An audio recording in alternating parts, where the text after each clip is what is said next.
A group of anti-Putin Russian nationals has claimed responsibility for an attack in Belgorod. Belgorod is located in Russia's southwestern region. This particular group is aligned with the Ukrainian army. The attack had damaged an administrative building and several residential buildings. The group calls itself the Freedom of Russia Legion and Russian Volunteer Corps.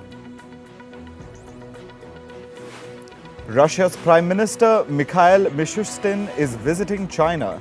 He will meet Chinese President Xi Jinping in Beijing. The two leaders will sign a series of deals on infrastructure and trade.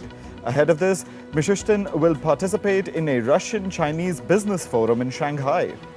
China and Russia have been ramping up their bilateral ties. China has taken a neutral stand on Russia's war in Ukraine. Indian Prime Minister Narendra Modi is on a three-day visit to Australia. This is the third and final stop of his three-nation tour. The Indian Prime Minister will hold talks with his Australian counterpart Anthony Albanese. He'll also address the Indian diaspora at the Kudos Bank Arena Stadium in Sydney.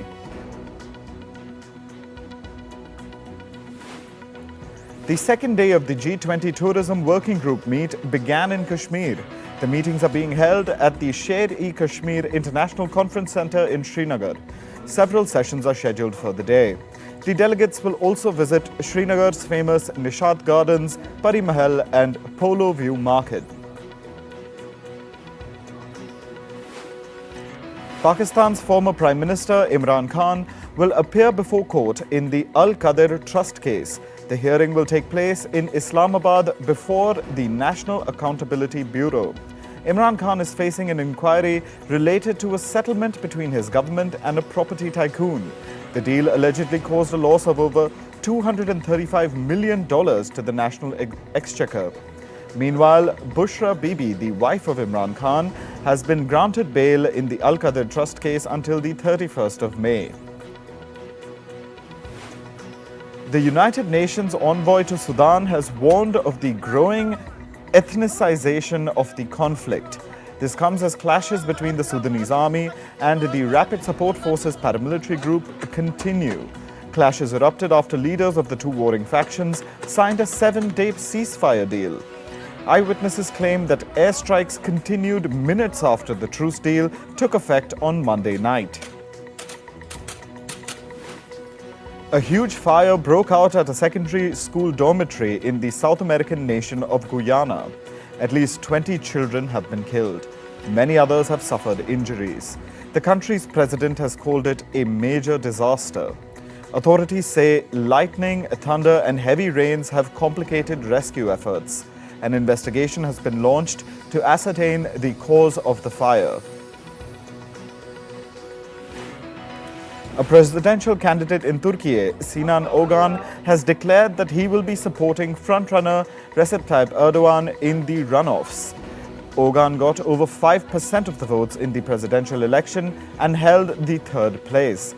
Erdogan got over 49% of the votes, which gave him a 5-point lead over his challenger Kemal Kılıçdaroğlu. Cumhurbaşkanlığı seçimlerinin ikinci turu kritik öneme sahiptir.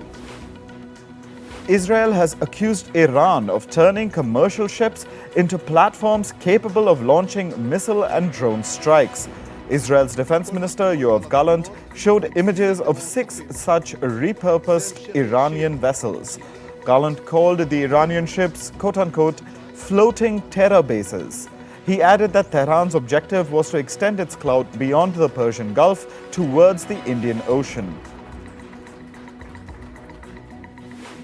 American columnist E. Jean Carroll has gone back to court to demand additional damages from former President Donald Trump. This is for the disparaging remarks he made about Carroll during an interview. Her lawyers have filed an amended lawsuit seeking an additional $10 million in damages.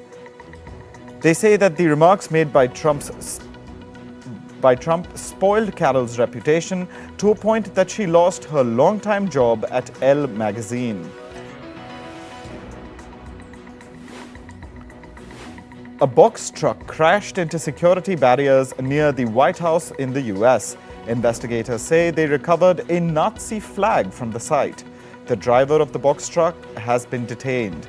No injuries have been reported in the incident.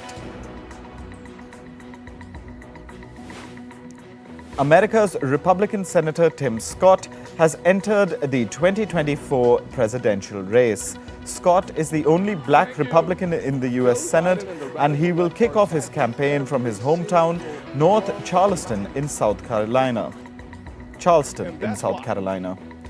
He faces an uphill battle against Republican favorite Donald Trump and Florida Governor Ron DeSantis. However, Scott remains popular in South Carolina, which plays a key role in the Republican race.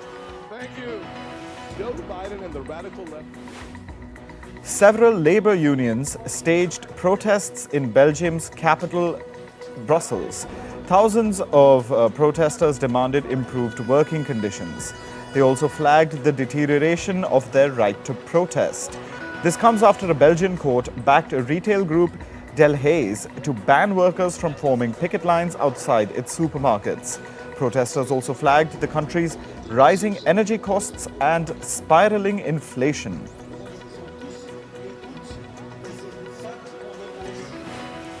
Brazil has declared a state of animal health emergency for 180 days. This comes after the detection of the highly pathogenic H5N1 avian influenza virus in wild birds. So far, 8 cases have been detected. Brazil is the world's biggest exporter of chicken meat. The country exports nearly $10 billion worth of chicken meat annually. Heatwave conditions continue in India's capital, New Delhi, and nearby regions. In the latest, Delhi's power demand increased to over 6,500 megawatts on Monday afternoon. This is the highest power demand in the region recorded this season. It's likely to cross 7,000 megawatts by the end of May. Raging wildfires in Canada's Alberta province have further complicated the supply lines. This comes as authorities have shut down parts of the region's main highway. The highway was partially closed as a precautionary measure, but now wildfires are burning closer to the roads. Around 3,000 firefighters from Canada and the US are tackling about 91 active wildfires. A new study has revealed that global heating will affect billions. The world is currently on track for 2.7 degrees Celsius of heating. This will expose 2 billion people to average annual temperatures above 29 degrees Celsius by the year 2030. A very few number of communities have experienced such temperatures in the past. Countries with large populations and already warm climates are likely to be the worst hit. In the Horn of Africa, more than 7 million children under the age of 5 remain malnourished. A UNICEF report says that this has happened due to hunger, displacement, and water scarcity. Millions of children and families are leaving their homes out of desperation for food and water. Outbreaks of cholera, measles, malaria, and other diseases are worsened by extreme weather conditions. Extreme weather events caused about 2 million deaths over the last 50 years. It also led to an economic damage of $4 trillion. This is according to a new study by the World Meteorological Organization. It further mentioned that weather, climate, and water-related hazards caused around 12,000 disasters between 1970 and 2021. Developing countries were the hardest hit. A new study suggests that the ability of microorganisms to adapt to climate change will help reduce global warming. Researchers collected soil samples from across Europe. The samples revealed that microorganisms like bacteria and fungi can strongly adapt to their local climate. They can also adapt to temperature changes and can benefit from it. However, scientists do not know how microorganisms react to warming climate.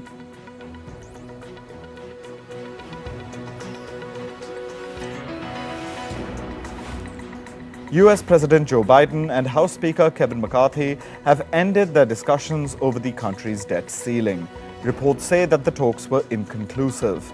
Neither party could reach an agreement on how to raise the US government's debt limit. The US Treasury Department had earlier warned that the country will breach its debt limit by June 1st. A failure to lift the debt ceiling could trigger a default. Warner Brothers Discovery is reportedly set to undergo another round of layoffs. Reports say that the company is expected to cut some roles in its cable TV business. This includes Discovery-branded cable networks. The timing of the cuts is yet to be confirmed. However, reports suggest that it's likely to come later this summer. Meanwhile, a third round of layoffs is underway at Disney. Reports say that more than 2,500 people may lose their jobs in the latest wave. In February, CEO Bob Iger announced that the media giant would axe roughly 7,000 jobs globally. He said that the company would do so in 3 waves of layoffs. The first 2 waves took place in March and April. Indian banks will begin the process of exchanging the 2,000 denomination currency notes from today. According to the Reserve Bank of India, citizens can exchange the notes up to a limit of 20,000 at a time. That's 10 notes per visit. RBI has notified that the notes can be exchanged without any identity proof. However, some banks have said that they may require an ID. Last week, India's central bank announced the withdrawal of 2,000 denomination banknotes. However, they will continue to be legal tender until September 30th. The U.S. Transportation Department has fined South America's Latam Airlines. The Chile-based company has been charged a fine of $1 million. The penalty reportedly comes over the airline's failure to provide timely refunds to passengers for U.S.-bound flights. According to reports, the U.S. Transportation Department has received more than 700 complaints in the matter since 2020. US-based financial firm JPMorgan has increased its corporate default rate forecast for all emerging markets. It has raised the forecast from an earlier 5.5% to 6%. The forecast provides an estimate of corporate borrowings that will likely miss scheduled payments this year. JPMorgan says that this increase is due to growing risks among Latin American companies. China-based TikTok has sued the US state of Montana. It has challenged the state's new ban on the use of the video-sharing app. Last week, Montana became the first US state to impose a ban on the social media platform. TikTok has argued that the ban violates the First Amendment rights of the company and its users. In the US, the First Amendment rights protect citizens' freedom of speech. Meanwhile, TikTok says it will soon grant software firm Oracle full access to its source code and algorithm. The work is a part of TikTok's Project Texas. With this project, the company aims to ease security concerns about the app in the US. The social media company will do so by allowing partners like Oracle to review its technology for security risks. WhatsApp is rolling out one of its most awaited features. The messaging app will now allow users to edit their messages. Users will be able to modify their messages within 15 minutes of sending them out. The feature will be rolled out globally in the coming weeks. The feature was one of the most crucial competing factors for the app among peers like Telegram and Signal. Tech giant Microsoft has evaded a lawsuit by gamers in the US. The lawsuit aimed to block Microsoft's $69 billion acquisition of the video game company Activision Blizzard. The gamers had alleged that the merger would decrease competition in the gaming sector, causing irreparable harm. A US court has said that the lawsuit failed to show the irreparable damage the deal would cause. Coming to sports, India's Neeraj Chopra has attained the world #1 rank in men's javelin. Chopra grabbed the top spot with 1,455 points to his name. He's 22 points ahead of reigning world champion Anderson Peters of Grenada. This is the first time that Chopra has claimed the top spot in javelin rankings. He also becomes the first Indian track and field athlete to attain a world #1 rank. In cricket, Australian pacer Josh Hazelwood has returned to the nets. Hazelwood has battled injuries for the past 18 months.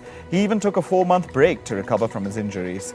Hazelwood is expected to be declared fit for the upcoming World Test Championship final on the 7th of June. He's also expected to play in the Ashes series later in June. In football, Real Madrid have lodged a hate crime complaint against La Liga. This comes after Real player Vinicius Jr was subject to racist chants during a match at Valencia. FIFA President Gianni Infantino lambasted La Liga for their ignorance. Brazil's President Lula da Silva has condemned the racial abuse. Meanwhile, Spain has ordered a probe into the racist abuse of Vinicius. According to reports, this was the 10th episode of alleged racism in La Liga this season. Newcastle United drew 0-0 with Leicester City in the Premier League. Hosts Newcastle made 23 goal attempts but failed to score. They retained the third position at 70 points with 1 game left this season. Meanwhile, 4th placed Manchester United trail Newcastle by 1 point with 2 games left to play.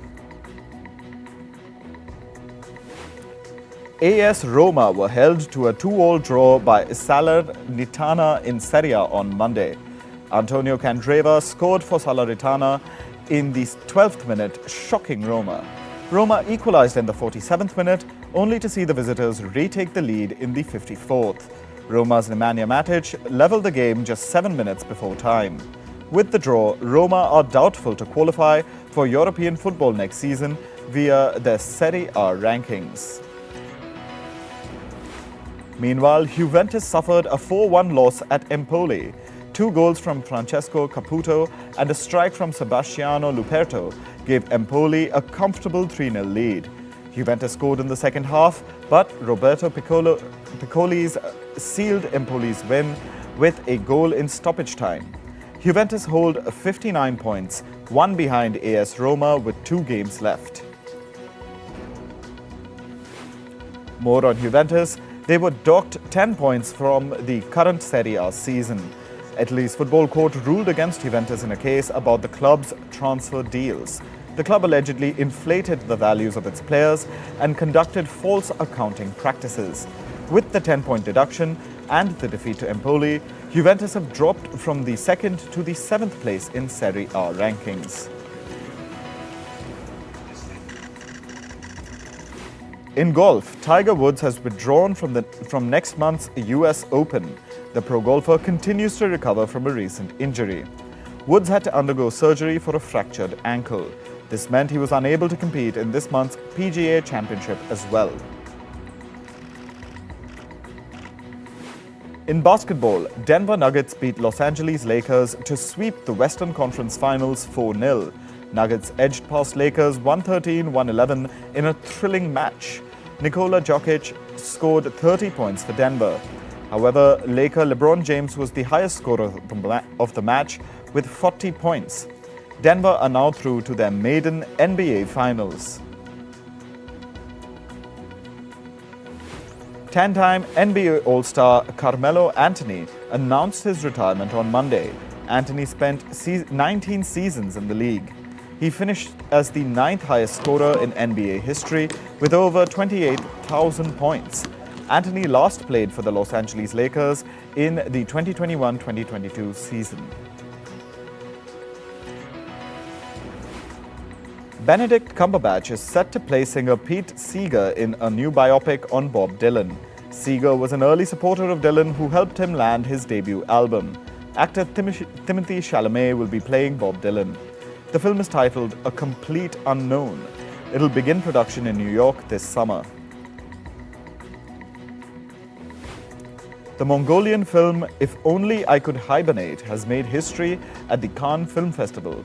It's the first film from the country to be shown in the official selection at Cannes.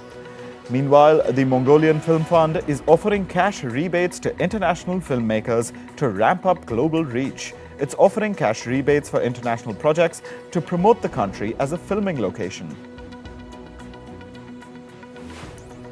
Director Martin Scorsese's banner, The Film Foundation, has tied up with French film company MK2 Films.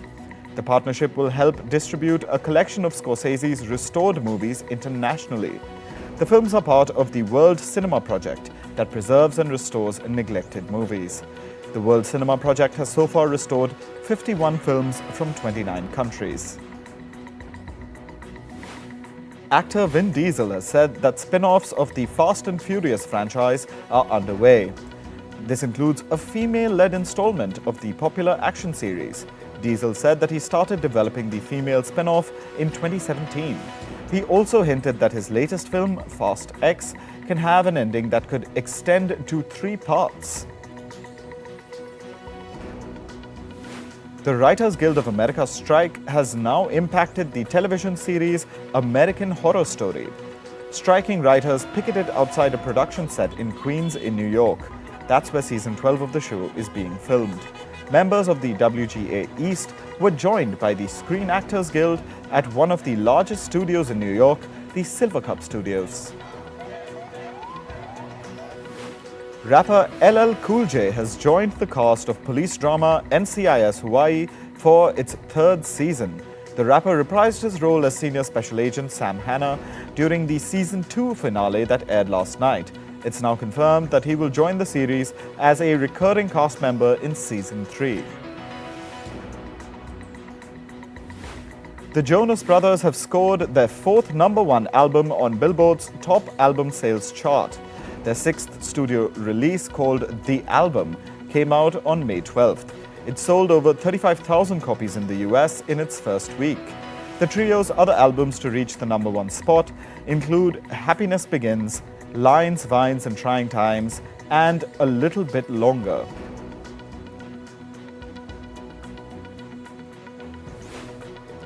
Singer B.I. has become the first Korean artist to be invited to the music festival Lollapalooza in Berlin. He will participate in the festival as a representative of Korean artists. This year's Lollapalooza lineup includes pop band Imagine Dragons, DJ David Guetta, and singer Jason Derulo. Lollapalooza Berlin will take place between the 9th and 10th of September.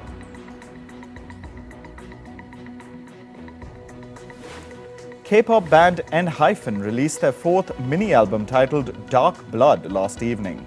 The album contains 6 songs. Its release was accompanied by a music video for one of the songs. Enhypen's previous mini-album, Manifesto Day 1, was their first chart topper on Billboard's top album sales chart.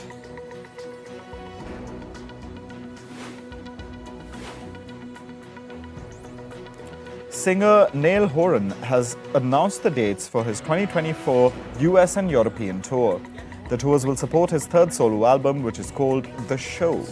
It's releasing on the 9th of June. Horan's first overseas show will take place in Belfast in Northern Ireland on the 21st of February next year.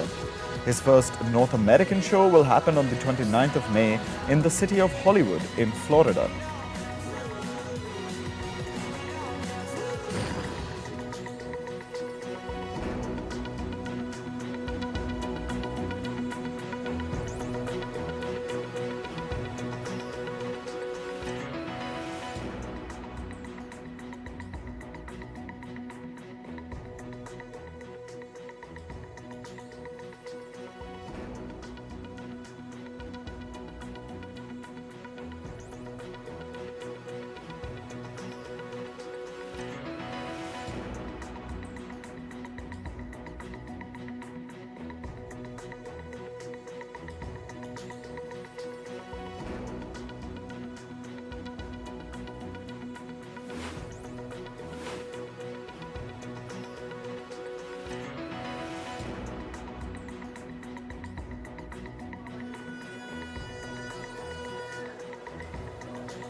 Zie jezelf en de keuze te willen maken.